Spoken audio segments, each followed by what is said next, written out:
بسم اللہ الرحمن الرحیم۔ میرے تمام سوشل میڈیا بہنوں اور بھائیوں کو میرا سلام۔ میں نے درود پاک پڑھ لیا ہے، آپ بھی پڑھ لیجئے۔ آج کی ویڈیو بہت ہی چھوٹی ہونے والی ہے تو پلیز اینڈ تک ضرور دیکھیے گا۔ چینل کو سبسکرائب کرنا نہ بھولیں تاکہ میری حوصلہ افزائی ہو سکے اور نیکسٹ اچھی سی ویڈیو میں مل سکیں۔ ویڈیو شروع کرتے ہیں اس خالق حقیقی کے ذکر سے جس کے ذکر میں بہت برکت ہے۔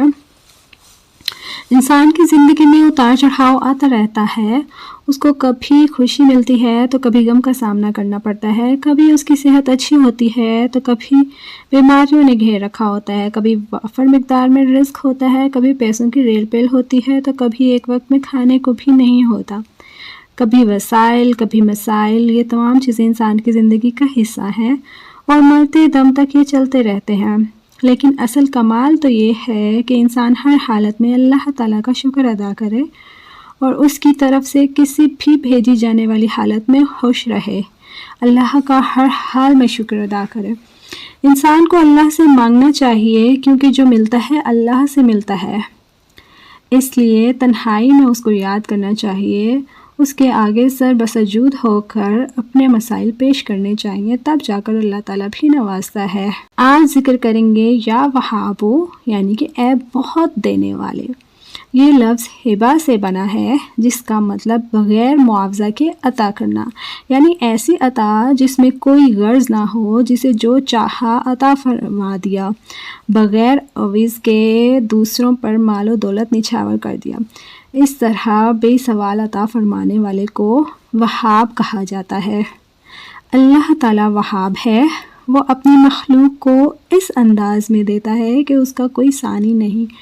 بے شک کیونکہ دنیا میں اللہ تعالیٰ کے علاوہ اور کوئی ذات ایسی نہیں جو بغیر مانگے اور بغیر کسی غرض کے عطا کرتی ہے، اس لیے جو شخص اللہ تعالیٰ کو اس صفت سے پکارتا ہے، اس صفاتی نام سے پکارتا ہے، اللہ تعالیٰ اس پر اپنی عطا کے خزانے کھول دیتا ہے، جو چیز مانگے وہ مل جاتی ہے۔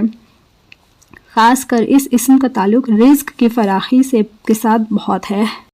آپ نے اس کا وظیفہ اس طرح کرنا ہے کہ اول و آخر 3 بار درود ابراہیمی پڑھیں اور درمیان میں 300 بار یا وہابو یا رزاقو یا رزاقو پڑھیں اور کسی سے بات کیے بغیر سو جائیں۔ مال و دولت میں اضافہ کے لیے یہ وظیفہ بہت ہی مؤثر ہے، انشاءاللہ بے پناہ مال و دولت میں اضافہ ہوگا۔ یہ عمل 1 سال تک جاری رکھیں اور اگر ہو سکے تو اس عمل کو زندگی کا معمول بنا لیں۔ انشاءاللہ اس عمل کی برکت سے زندگی بھر محتاجی سے بچے رہیں گے اور رزق میں فراوانی اور مال و دولت کی ریل پیل ہوگی۔ خرچ زیادہ ہو آمدن بہت کم ہو، اسے چاہیے کہ اس اسم کو روزانہ 1100 مرتبہ، یعنی کہ 11 تسبیح صبح اور 1100 مرتبہ شام کو 111 دن تک پڑھے۔ اس کے علاوہ اس کے گھر والے بھی یہی اسم اسی طرح پڑھیں تو بہت جلد ان کی حالت بدل جائے گی، ذرائع آمدن میں یکدم اضافے کے آثار پیدا ہو جائیں گے اور تھوڑے ہی عرصے میں اللہ تعالیٰ سے غنی کر دے گا۔ بے شک جب بھی اللہ تعالیٰ سے مانگا جاتا ہے اسی یقین سے مانگا جاتا ہے، جتنے یقین سے آپ اسے مانگیں گے اتنے ہی یقین سے وہ عطا کرے گا۔ تو امید ہے آپ کو یہ آج کی چھوٹی سی ویڈیو پسند آئی ہوگی۔ لائک کر دیں، آپس میں شیئر کریں، خوش رہیں، خوشیاں بانٹیں۔ ملتے ہیں نیکسٹ کسی ویڈیو میں۔ چینل کو سبسکرائب کرنا بالکل نہ بھولیں۔ اللہ حافظ۔